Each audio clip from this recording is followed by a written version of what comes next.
భువనేశ్వర్ దగ్గర తంగి నుంచి మన విశాఖపట్నం వరకు ఈ యొక్క కోస్టల్ కారిడార్ని ఫేజ్ 1 కింద దాన్ని ముందుకు నడిపిస్తున్నారు. దానికి సంబంధించినటువంటి డిపిఆర్ తయారు చేసే సంస్థను కూడా కేంద్ర ప్రభుత్వం నిర్ణయించింది. వాళ్ళ ఆఫీస్ కూడా విశాఖపట్నంలో స్టార్ట్ చేసుకున్నారు. అలైన్మెంట్ ఫేజ్లో ఇప్పుడు ఉంది. కలెక్టర్ గారికి కూడా చెప్పాం.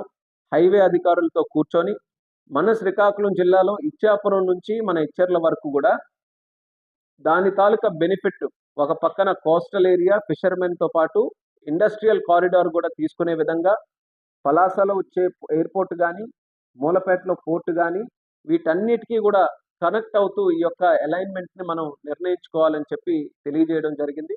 అది రానున్న కాలంలో ఇది అలైన్మెంట్ డిపిఆర్ అన్నీ కూడా తయారు చేసే సమయం ఇప్పుడు వచ్చింది కాబట్టి అందులో యాక్టివ్గా పార్టిసిపేట్ చేసి బ్రహ్మాండంగా 6 లేన్ కోస్టల్ కారిడార్ మనం తయారు చేసుకుంటే ఒక పెద్ద భూమి మన ఎకనామిక్ యాక్టివిటీలో మన జిల్లాలో మనం చూడబోతున్నాం.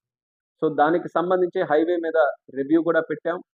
అలాగే మరొక పక్కన మనకి భోగాపురంలో కూడా ఎయిర్పోర్ట్ మొన్ననే నేను రివ్యూ చేసిన తర్వాత వర్క్స్ చాలా శరవేగంగా జరుగుతున్నాయి. జూన్ 2026 నాటికి అక్కడ కమర్షియల్ ఆపరేషన్స్ కూడా స్టార్ట్ చేయడానికి అన్ని విధాలుగా కార్యక్రమాలు చేపడుతున్నాం. అయితే ముఖ్యంగా భోగాపురం ఎయిర్పోర్ట్కి హైవే నుంచి కనెక్టివిటీ అక్కడ కావాల్సినటువంటి ఒక క్లోవర్ ఏదైతే ఉందో దాన్ని కూడా ఫినిష్ చేయడానికి హైవే వాళ్ళకి టెండర్స్ మరొక 2 వీక్స్లో అక్కడ హైవే నుంచి ఎయిర్పోర్ట్కి వెళ్ళేటటువంటి రోడ్ ఏదైతే ఉందో దాన్ని కనెక్ట్ చేయడానికి ఆ వర్క్ మీద కూడా టెండర్స్ అన్ని కూడా స్టార్ట్ చేయడం జరిగింది. వీలైన త్వరగా వర్క్ స్టార్ట్ చేసి ఎయిర్పోర్ట్ ఓపెన్ అవ్వక ముందే అటు వైజాగ్ నుంచి వచ్చి ఎయిర్పోర్ట్కి ఎగ్జిట్ తీసుకోవాలన్నా శ్రీకాకుళం నుంచి వచ్చి ఎయిర్పోర్ట్కి ఎగ్జిట్ తీసుకోవాలన్నా సరే మిగిలిన ట్రాఫిక్కి ఇబ్బంది లేకుండా హైవే ద్వారా వాళ్ళు ఈజీగా కనెక్ట్ అవ్వడానికి ఆ టర్న్ అరౌండ్ ఆ క్లోవర్ అదంతా కూడా మే నాటికల్లా పూర్తి చేయాలని ఒక నిర్ణయం తీసుకున్నాం. అది కూడా ప్రాపర్గా వర్క్లు అన్నీ కూడా జరుగుతున్నాయి. ఇక శ్రీకాకుళంలో నేను చెప్పినట్టు ఆల్మోస్ట్ 180 కిలోమీటర్స్ వరకు నేషనల్ హైవే తాలూకా లిమిట్ మన బౌండరీ అనేది మన శ్రీకాకుళం జిల్లాలో ఉంది.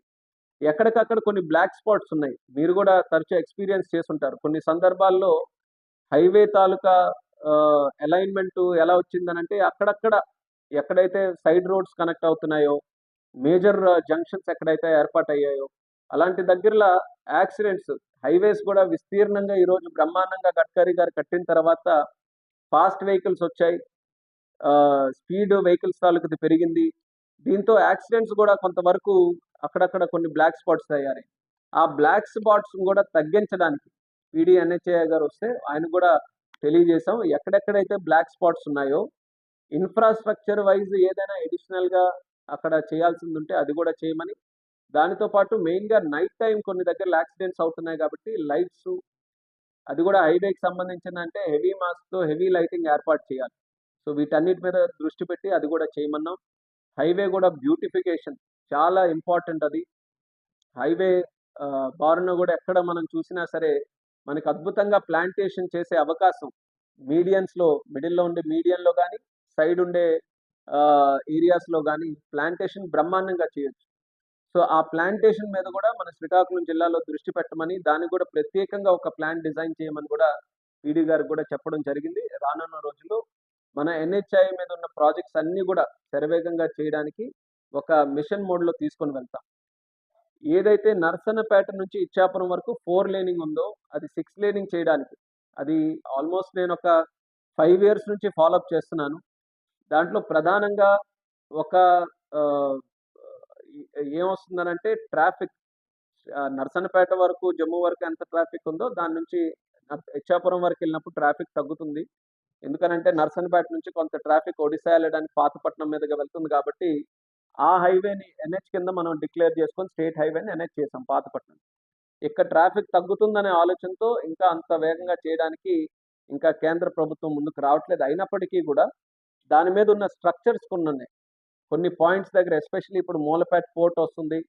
పోర్ట్ నుంచి హైవే దగ్గర ఎక్కడైతే కనెక్టివిటీ కావాలో లేకపోతే అడిషనల్గా కొన్ని జంక్షన్స్ ఇప్పుడు కొత్తగా తయారైన జంక్షన్స్లో కూడా ఫ్లోటింగ్ ఎక్కువ పెరగడం వల్ల అక్కడ కూడా అండర్ పాస్లు ఎక్కడెక్కడైతే కావాలో అది విడిగా ఒక వేరేగా ఆగ్మెంటేషన్ కింద ఒక ప్లాన్ తయారు చేసి ఆ ఇచ్చాపురం వరకు కూడా అట్లీస్ట్ ఆ స్ట్రక్చర్స్నైనా మనం ముందుగా డెవలప్ చేయాలని ఒక నిర్ణయం తీసుకోవడం జరిగింది. దాని మీద కూడా దృష్టి పెడతామని తెలియజేస్తున్నాం.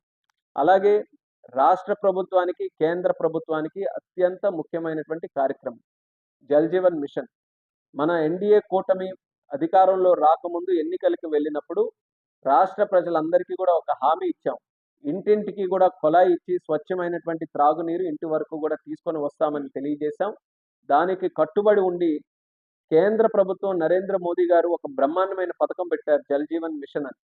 జల్ జీవన్ మిషన్ గత ప్రభుత్వంలోనే మొదలైనప్పటికీ ఆ రోజు ఉన్నటువంటి ప్రభుత్వం, ఆంధ్రప్రదేశ్ రాష్ట్రంలో గత ప్రభుత్వం దాన్ని సరిగ్గా వినియోగించుకోలేక, దాని తాలూకా శక్తి, దాని తాలూకా సామర్థ్యం తెలుసుకోలేక, ఒక పక్కన ప్రజలకి అది అందిస్తే వాళ్ళకి ఎంత మేలు జరుగుతుందో అనే దాని మీద దృష్టి పెట్టలేక కేంద్ర ప్రభుత్వం దానికి బ్రహ్మాండంగా ఫండ్ ఇచ్చి ముందుకు నడిపించినప్పటికీ కూడా మన ఆంధ్రప్రదేశ్ రాష్ట్రంలో అది ముందుకు నడవలేకపోయింది. ఇప్పుడే రివ్యూ చేసుకుంటే మనం చూస్తున్నాం ఎన్ని గ్రామాలకి చేయాలో అది మనం లెక్క వేసుకుంటే కనీసం ఆ రోజు మొదలైన దానికి ఒక 10% కూడా మనం కంప్లీట్ చేసుకోలేదు. ఇప్పటికీ కూడా ట్యాప్ లేసిన దగ్గర సోర్స్ తాలూకు ప్రాబ్లం ఉంది, సోర్స్ దగ్గర ట్యాప్స్ తాలూకా ప్రాబ్లం ఉంది.